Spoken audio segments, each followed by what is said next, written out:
We had major controversy at the O2 Arena where we saw Fabio Wardley successfully defeat Joseph Parker in a heavyweight clash for the WBO interim title. A lot of people were very, very mad about the stoppage in the 11th round. Listen, was Joseph Parker out on his feet? No. I think he could have continued the fight. But at the same time, you can't just let your opponent throw a 30-punch combinations at you unanswered. I understand the ref's decision. Fabio Wardley is a guy who has zero amateur experience. For him to be, in the position that he's at right now, I think it's almost kind of like a Rocky story. But Wardley, he's gifted. He is explosive. He's fast. He hits really fucking hard. He might be the next Deontay Wilder. But seeing the way he fought, it becomes even more clear. There's absolutely no one in the heavyweight division that even comes close to Usyk.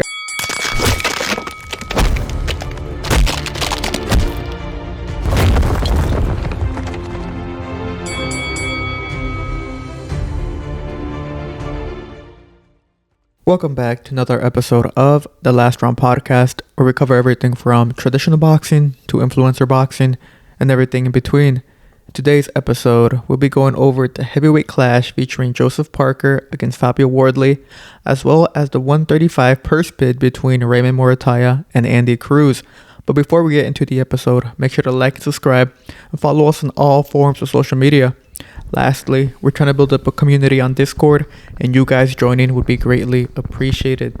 And now, diving into the episode, we had major controversy at the O2 Arena this past weekend where we saw Fabio Wardley successfully and controversially defeat Joseph Parker in a heavyweight clash for the WBO interim title. Now, this was a big fight and an upset where we saw Wardley, a lot of people were very, very mad about the stoppage in the 11th round, but with this win, Fabio Wardley becomes the new WBO interim and is one step closer towards a undisputed fight against the king of the heavyweight division, Alexander Usyk. Thoughts about the fight? For me, I'm a little sad. I predicted that Parker was gonna take home the victory, get a decision victory. Didn't happen that way. Fabio Wardley is a guy who has zero amateur experience. For him to be, in the position that he's at right now, I think it's almost kind of like a Rocky story in a way. Zero amateur fights, and now he is the interim champion for one of the four major sanctioning bodies. So he's on top of the world. All the congrats to him because he definitely deserves it. Yeah, I mean, I don't know. Like, he won the belt, or the interim title. Now he has a shot to go for Usyk, but I just feel for Joseph Parker, man. Like you were saying, it's sad. It really is sad because, Parker has been the interim champion for a while now. He's been going through literally everybody in the division, and he still hasn't been able to get that title shot with Usyk. They keep on putting him up another challenger. After this fight, then you'll get Usyk. They could put him up against some strong opponents, and he's beaten all of them. But, it comes to a point where, Fabio Wardley, who controversially stops him, and now Joseph Parker is at the back end of the line. Now he's going to have to build himself back up after doing it already. So I definitely do feel bad for him. I was rooting for him. Not even just like my pick wasn't even just like I think he's gonna win because he had the better skills, which I think he displayed. But it was also because I actually like him, and I feel like he deserves the title shot more than anybody else in the heavyweight division. And now he's not gonna get that fight, which is very sad to see. But in regards to the stoppage, I think listen. Was Joseph Parker out on his feet? No. He was not out on his feet. I think he could have continued the fight. But at the same time, you can't just let your opponent throw a 30-punch combinations at you unanswered, right? Like, the ref at some point has to make a decision. And if you're just on the ropes with your hands up, letting him work on you, the ref is going to jump in there. So I feel like I understand the ref's decision. Like, he saw it was like a 30-40 punch combination, unanswered. Most of those punches didn't land. Parker or Wardley wasn't landing all of those punches. But at the same time, Joseph Parker was just laying on the ropes. What more can you do? So it's very unfortunate, man. I think definitely sparked a lot of controversy, and it was funny to see everyone's reaction to the stoppage. Yeah, a lot of people were upset, but look, I saw. Well, it's because going into that 11th round, I had Parker up ahead on the scorecards, and I thought he was doing a fantastic job neutralizing Wardley to an extent. I mean, of course, the difference was the power. I mean, Wardley, he has that God-given, power that can really change the fight. He showed it in his last fight prior to Parker, and he showed it once again here, where he hurt Parker multiple times in different occasions throughout the fight that had Parker in deep trouble. I mean, he had him from rope to rope at points, but besides that, I had Parker, showcasing the better skills, showcasing his level and overall experience. I mean, he looked fantastic in there. He looked sharp. A big controversy even before the fight was the fact that Parker came in heavy at 262, I believe, one of the heaviest he's been. So there was a lot of talk about, okay, he's coming in a lot heavier than his last fight. What's the game plan here? And a lot of people are actually pinning that as a factor to one of the reasons as to why he lost. They think he was way too heavy in there, thus making him, not as sharp or gassing him out. But I think this was just a fight that, it's Wardley was never out of it, and he always had the puncher's chance. He showed it in his last fight prior to it, so you could never count him out, and it showed. Well, yeah, I think it definitely has something to do with the game plan that Parker went into the fight with. I think his game plan was to stop Fabio Wardley. I think in his mind, he thought Wardley isn't on my level. This guy is not on my level. He's a domestic type level fighter. I'm a world champion level fighter. I fought all the top heavyweights for years. This guy is up and coming. He's a contender, but he hasn't fought anybody huge. And what we have seen of him, it's been shaky. So I think Parker's mind was, he wanted to go in there and get the stoppage. And you could see it in the fight. I mean, there were some instances where like in the second round, that's the first round where Wardley actually hurt Joseph Parker. And I was like, okay, it was a scary time, right? But he was able to hold on. He lasted the round, and I thought he was going to change his game plan a little bit. Be on the outside, wait for Wardley to overextend, counter him. Do those things, because he was winning like that. Instead, Parker got pretty aggressive. He started going forward. He started trying to bully him. And listen, it worked, right? He was winning the fight. But it gave Wardley opportunities. And with a guy like Wardley, who maybe isn't at the skill level of Joseph Parker, he does have the power and the speed and the explosivity. So if you continue to give him opportunities in the span of 12 rounds, eventually he's going to land something. And that's what happened in the 10th round. He hurt him bad in like the last 20, 30 seconds. And in the next round, he catches him with the 1-2, and it starts the whole finishing sequence. So I just think Parker should have been a little bit more smart. I mean, he was winning the fight clearly. He should have just taken a step back, maybe fought on the outside, punish Wardley's bad habits, and he would have easily gotten the unanimous decision.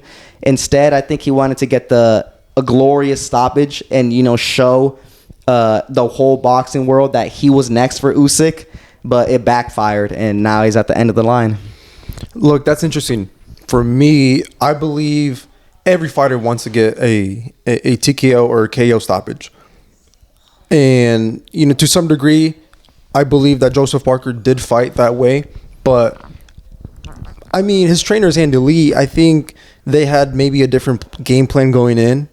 And because the first round, I mean, Joseph Parker won that round just by pure boxing, ring IQ.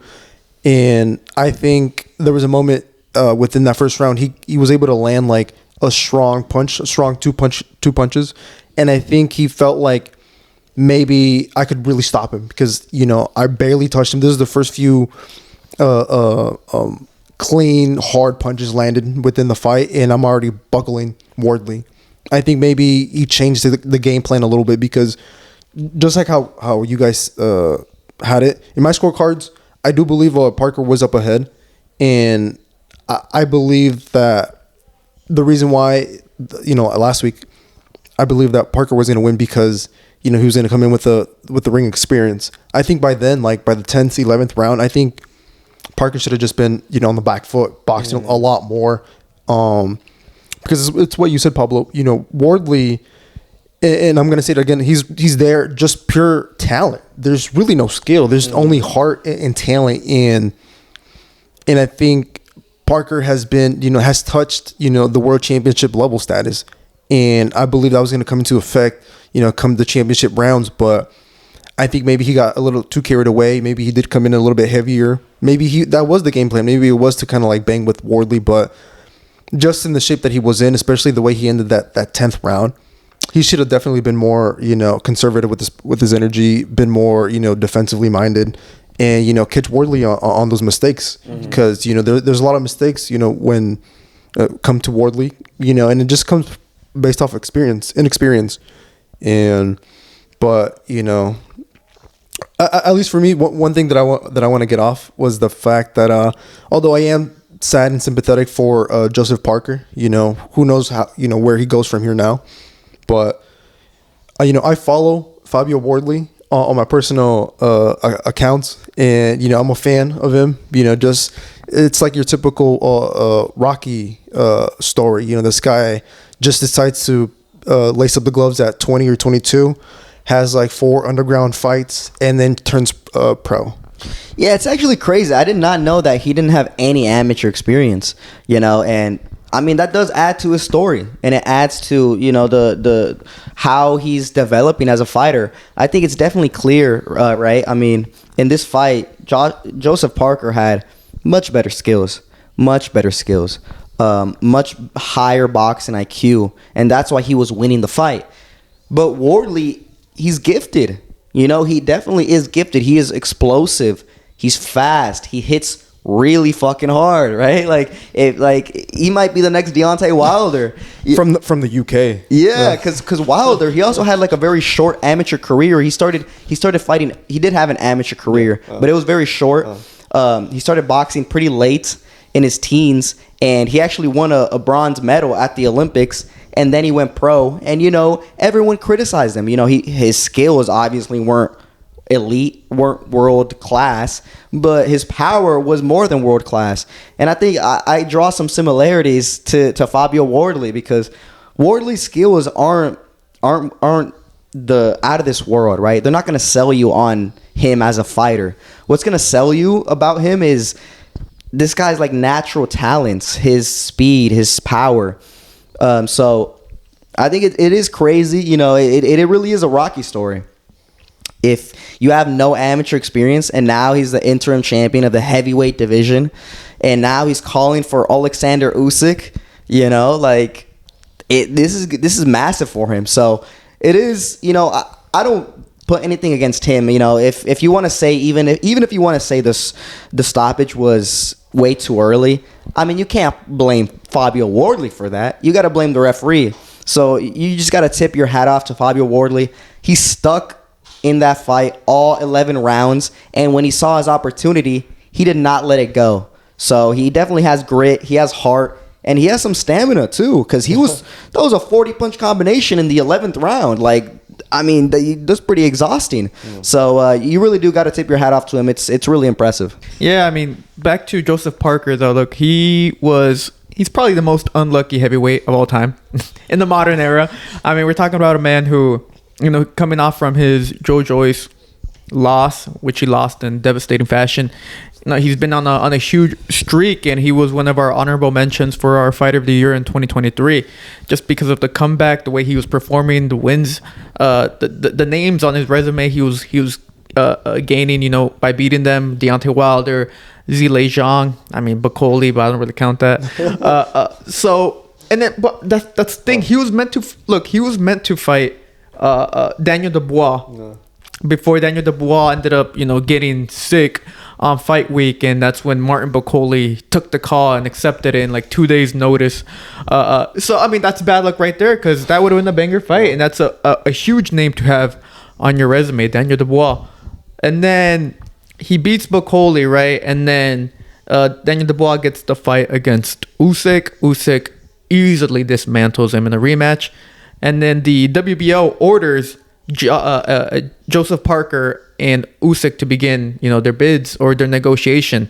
But then Team Usyk comes out and says, Usyk is injured, therefore we cannot go forward because he's got to have time off or to heal from his injury. And then like a week or two later, we see Usyk killing it on the dance floor. So like, what the hell's going on there, right? WBO said they're going to investigate it. There's been absolutely nothing, no updates since then. So I mean, Joseph Parker, look, he absolutely deserves a shot at Alexander Usyk. In fact, prior to the fight against Wardley, I personally thought I had Caballel and Joseph Parker as being the toughest opponents for Usyk right now. I mean, they're the most active and they're the most informed heavyweights, in my opinion, and two fighters who could potentially give Usyk some type of trouble. But after seeing the way Joseph Parker performed against Wardley, which was a good fight, he performed well. Mistakes were made. He came up short. He lost. But seeing the way he fought and, looking at Alexander Usyk, I'm just, it becomes even more clear. There's absolutely no one in the heavyweight division that even comes close to Usyk. I think there's a huge gap, actually, between the top contenders and, Joseph Parker, Wardley, Caballel, compared to Alexander Usyk. I mean, that man's on his own league, different level. So I don't see anyone within the heavyweight division giving Alexander Usyk any type of trouble. Yeah, well, I mean, he's next in line. Wardley, he also got on the mic and he called him out, and I think that's what you should do, especially if you're the number one contender for the belts. I mean, you should get on the mic and start talking your shit, and that's exactly what he did. I don't know, man, like that fight is it's so weird because I was always imagining Parker versus Usyk, but now it has to be Wardley versus Usyk, and it's just like the level of like skill just kind of goes down a little bit, So I agree. I don't think Wardley comes even close to beating Alexander Usyk. Yeah, I don't believe Parker's gonna have another chance at for that world title shot, and Wardley. Possibly he could fight Usyk because I believe, if I'm not mistaken, Usyk has a couple more years within the sport. I think he's gonna retire once he's 41. So he's still got quite a bit of a few fights that he could match up against, and I think Wardley's gonna be one of them. But even if it would have been Parker, yeah, it's like what you guys say. Usyk is on a whole different level. I've said it a couple episodes ago, but Usyk is definitely going to be on the Mount Rushmore of heavyweight boxing. No one is able to match up to his ring IQ. Everyone right now is just kind of waiting for him to kind of retire. They're just waiting for him to kind of, pick 3-4 more fights and then just retire. And then they're all gonna, it's gonna be like a pack of hungry lions or whatever, waiting for all the belts to be vacant so they can go in and for further taken. Especially Moses Atauma. Because Moses Atauma has, taken the boxing heavyweight division by storm. The fans really like him. Some analysts are even matching him up against Usyk, saying how does he do against that fight? But Moses Atauma had a quick path to Alexander Usyk to become the number one contender against Frank Sanchez, who's a veteran in the heavyweight division, right? And he declined that fight. What does that tell you? Moses Atauma is he's 20 years old, and he has, the potential to go become a world champion, become a superstar. But he didn't want any smoke with Alexander Usyk. That tells you something, man. These guys, They're waiting for Usyk to retire. Usyk's 38 years old. He's gonna fight until he's 41. Maybe for Moses, that's fine by him. What is he gonna be, 23, 24 when he retires? He still has plenty of his career left ahead of him. So I think it does show you that like Usyk really does run shit in the heavyweight division.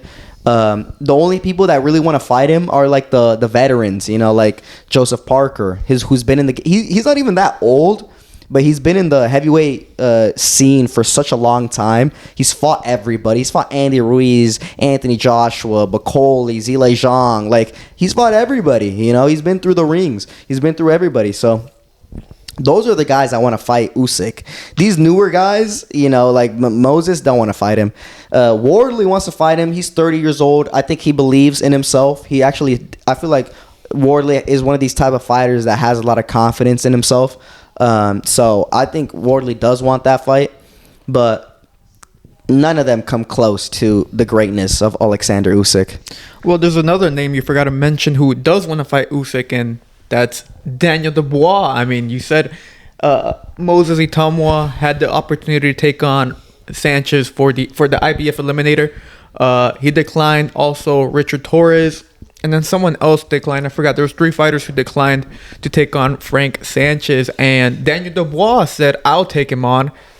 So Daniel Dubois is on collision, on course once again for a trilogy against Usyk. I mean, if he beats Frank Sanchez, which I do think he will, then he's going to become the number 1 contender for the IBF, meaning that he could be potentially next in line to take on Usyk again, which Usyk would have to fulfill because, I mean, it'd be a mandatory fight for him for the IBF. If I'm going to be honest, I don't know if I want to watch that fight. I mean, Daniel did not perform that well on that second fight. Well, it's because he was partying the night before. Remember, there was the video of him like the day before the fight against Usyk in the rematch. He was like with a bunch of people around him and stuff like that.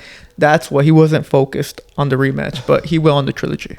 Look, that's what I'm saying. Like, he did have those situations that happened the day of the fight. Apparently, his father and his team threw a big old party, and I don't know why he was even in there.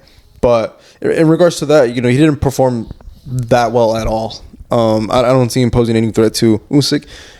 If he beats Frank Sanchez and knocks him out, maybe I would say, okay, I kind of want to see the trilogy. But if he barely gets a decision victory against Frank Sanchez, I think I don't want to see that fight. I don't even care if he knocks Frank Sanchez out.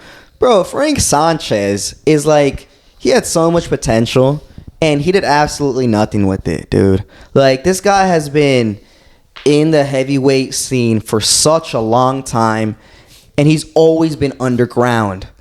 Like, he's fighting on undercards. He's fighting on, like, even the prelims sometimes he fights on. He doesn't have a big name. He doesn't bring a spectacle, and I don't even think he's that good. I think he's talented, but I don't think he trains that hard. Because I really do think he could have been something big.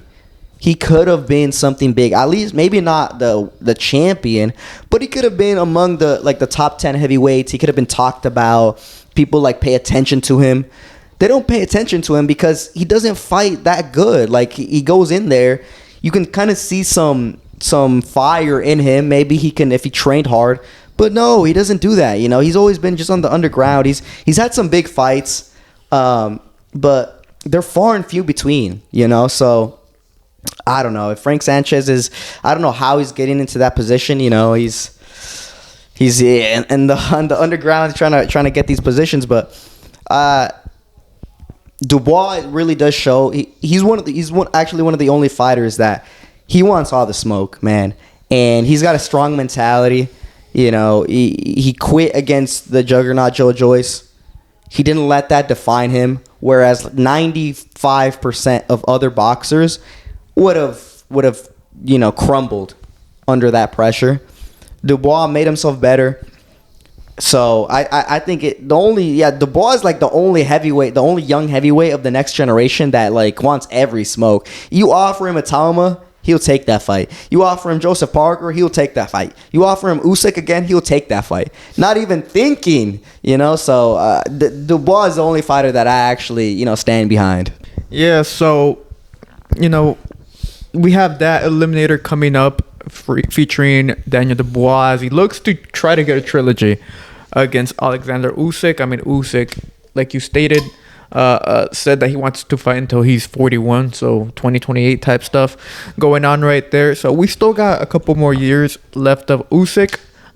Let's see if he heals from this supposed back injury that he suffered against after the Daniel Dubois rematch. But look, yeah, there's not a lot, but there's finally some moving parts in the heavyweight division, and I'm hoping that we can see Usyk at least do a mandatory in there, take on Fabio Wardley, maybe Caballel sometime in the summertime, and see some of these other top contenders in the heavyweight actually put their record on the line and try to perform and try to at least have a shot at taking on Alexander Usyk. Yeah, I think the only reason why I want to see Usyk versus Wardley happen is because it's gonna be payback for what he did to Joseph Parker.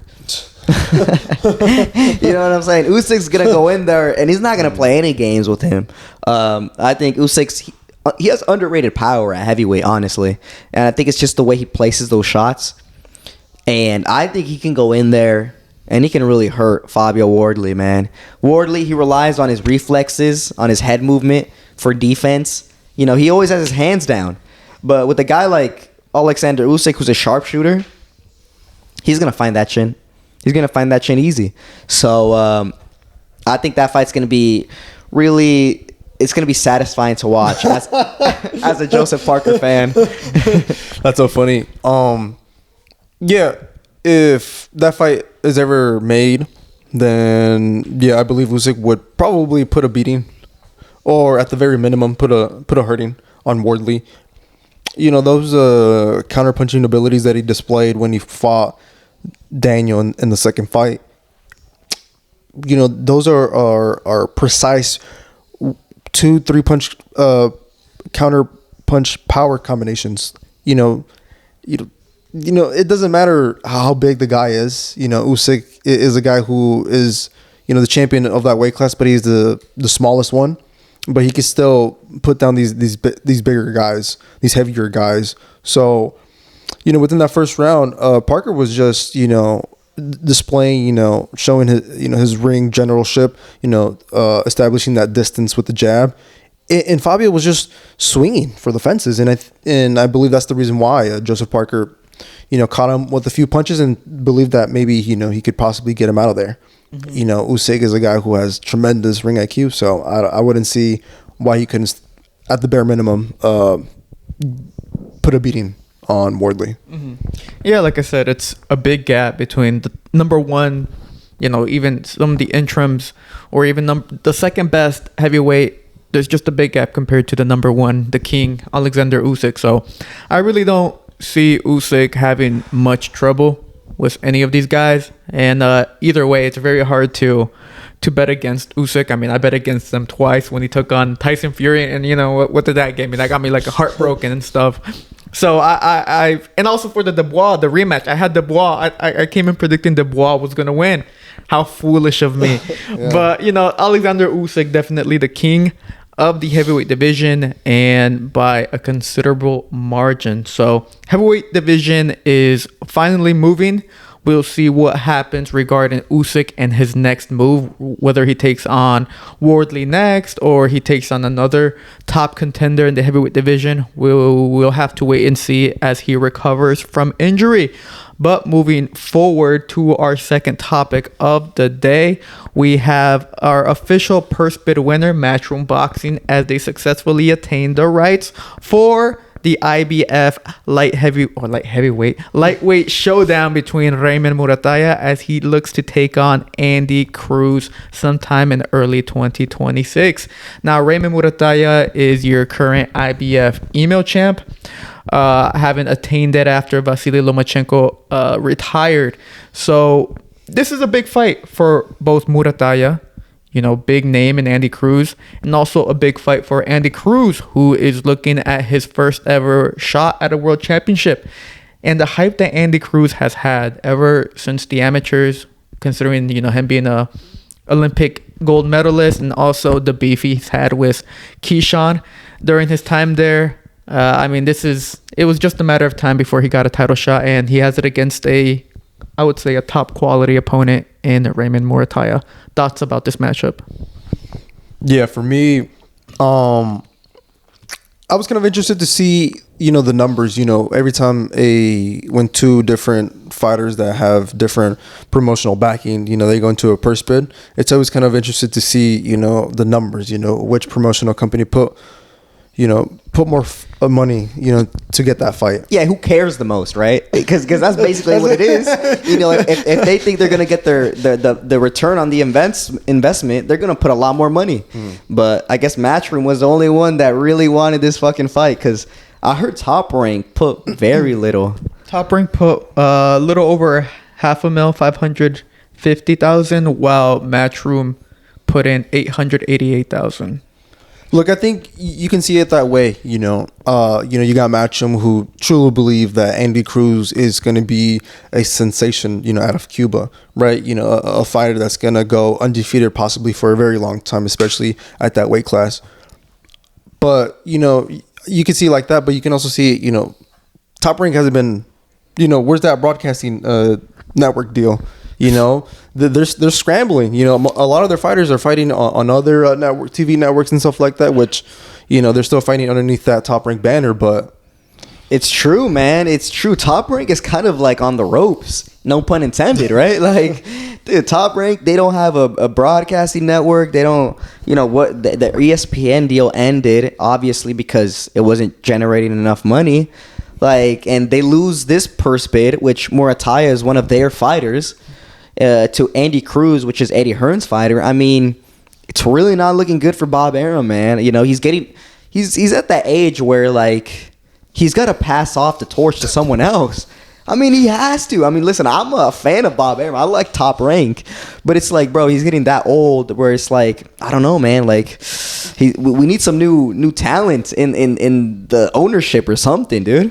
Look, if Don Keane is still alive and kicking, I don't see why Bob Arum can't still be out here managing fighters and stuff, making deals happen. One thing is for certain, though, is that guy works. I'm pretty sure he's going to die in the office of Top Rank. That's that dedication right there. That is that dedication. But listen, I like this fight a lot. Andy Cruz, Raymond Muratalla, world title. It's a great fight. Andy Cruz, obviously, like you guys have been saying, has a ton of hype. He was probably the best amateur boxer in his weight class. And he's had beef with Keyshawn Davis. Keyshawn continues to act like he's too good. He continues to act like he's better than Andy Cruz. Yeah, I feel like he acts like it just didn't happen. Yeah. So, and I feel like that kind of gives more, even people want to find out more about Andy Cruz and why Keyshawn talks about that. So, Andy, he's still young in his career. What does he have? 9 fights? Is he at 6? I'll get back to you on that. He has a ton. He barely has any fights, right? This guy just started his professional career. But the reason why he's already at the world championship level is because he has the skills of a world champion. So I don't think it's too early for him, honestly. I think I've really been impressed by the way he's been fighting, especially as a Cuban fighter. This is something that I really want to say, because Cubans have a tendency, or they have a reputation, a stereotype to fight so boring, right? They use their legs, they run around the ring, they jab, they win on points. That's not Andy Cruz. And don't get it twisted, Andy Cruz can do that, right? He has the skills to just outbox you and fight on the outside and win on points. But he understands that in the professional rankings, popularity matters. You want the fans to want to watch you. You need the fans, right? So I've been impressed by him going forward, him chasing the knockout, him actually having a decent amount of power. So I really like Andy Cruz as a fighter. I think this fight against Raymond Muratalla, it's a great test because Muratalla he's been through everybody, right? He's climbed the rankings really slowly, so he's gained a lot of experience. So I think Andy Cruz, it's going to be a good test for him. If he beats Muratalla, I think you have to say Cruz is obviously world-class level. He's obviously one of the best fighters at 135, and he deserves the respect. Yeah, it's a good matchup. I mean, you got Muratalla, like you said. They have taken their sweet time with him, developing them. The way he grinded his way through the rankings, through his matchmaking and such like that. Top Rank really took care of him. Also, with RGBA and such. So they've done a good job with Muratalla. Now he's world champion. So essentially, on paper, their investment paid off. But now he's taken on the biggest test of his career, which would be Andy Cruz. Andy Cruz, 6-0, by the way. 30 years old. He had a long, extensive amateur career. Also, Cubans, can't go pro and such like that. Blah, blah. Either way, Andy Cruz definitely going to be the toughest opponent of his career. And Muratalla, he's that very technical sharpshooter type of fighter. He has enough power to keep you honest and enough power to put you out if you let him. So Andy Cruz does have to be on his P's and Q's. I mean, there's that one clip of him that some people like to share of him getting hurt against, I forgot who it was, Burgos, I think. I'm not sure. It was some other fight he had, but of him getting hurt. So he's going to have to be smart with it because Muratalla is not a guy to play around with. But if he does beat him, I mean, you got a lot of intriguing matchups at the 135. You got Shakur Stevenson, who in the past had expressed interest in the matchup against Andy Cruz. And I think that would be a banging fight, even though I think a lot of people would say it would be boring. But, there's a lot of big hype and big expectations for Andy Cruz, former Olympian, gold medalist, extensive amateur career, has fast-tracked his way through this pro ranking towards a world heavyweight or towards a world title shot. So I'm glad this fight is happening. I'm glad, we still don't know the date, but supposedly they have like 15 days after the purse bid to negotiate a date and time for the fight. So I'm expecting sometime early 2026. We're going to finally see some movement in the IBF, considering the fact the 135 IBF has been shitty, with Lomachenko. Bro fought Kambosos and then didn't fight for like a whole year, and the IBF let it slide. So like, I just want to see some movement in the IBF at the 135. So I'm glad this is happening, and I hope the fight happens sometime soon in 2026. Yeah. In my opinion, this is going to be a very good fight, I guess, just particularly for that organization, the IBF. Whoever wins out of the two fighters, they're going to be possibly a champion for a very long time. I see Muratalla, he took the long way. You said it yourself, Asa. Took the long way there. And, granted, he didn't fight for the belt. He was given, the belt via email. That doesn't take anything away from him, just the danger in the qualities and the skills that he possesses. But Andy Cruz is your quick, slick Cuban fighter.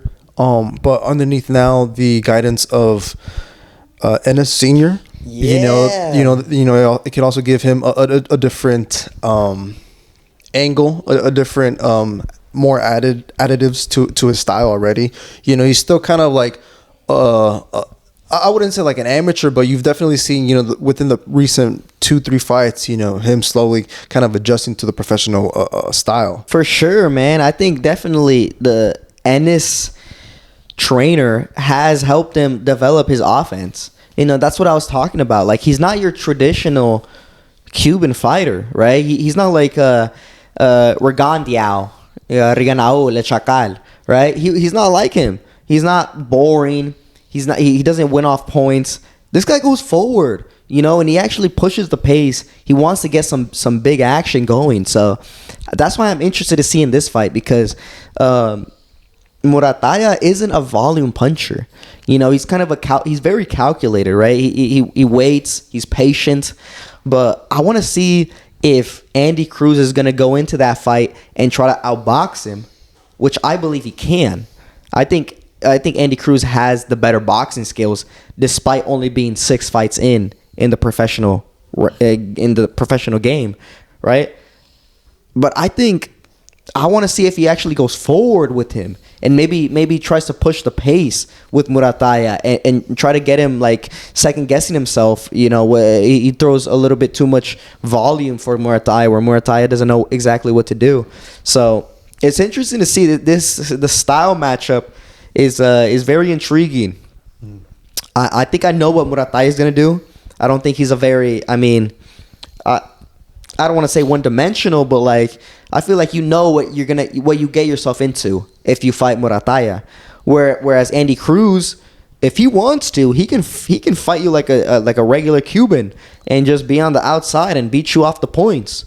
Or he can go into that. And it's where are they from? Boston or Philly, right? Philadelphia. So he can get that Philly style, go forward, be aggressive, and beat you. Actually beat you up. So I think with Andy Cruz, he has a little bit more dimensions to him.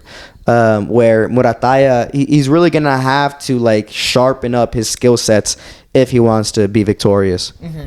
Yeah, I completely agree with that statement. You do know what you're gonna get with Muratalla, but you don't know what you're gonna get with Andy Cruz, and that speaks volume to his skill set and just the quality that he brings to this fight and overall to the whole division, as he is regarded as one of the best contenders at the 135 and a potential opponent for Keyshawn Davis, for them to settle their beef now in the actual professional setting once, I don't know when that would happen, but sometime in the near future, hopefully. But it's a good matchup.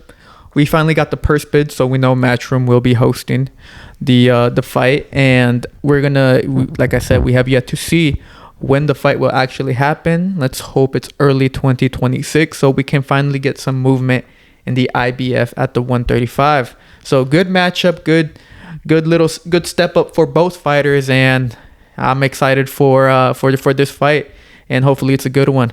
But I think we covered everything that we wanted to cover for today's episode. Let us know down below your early predictions for Muratalla against Andy Cruz.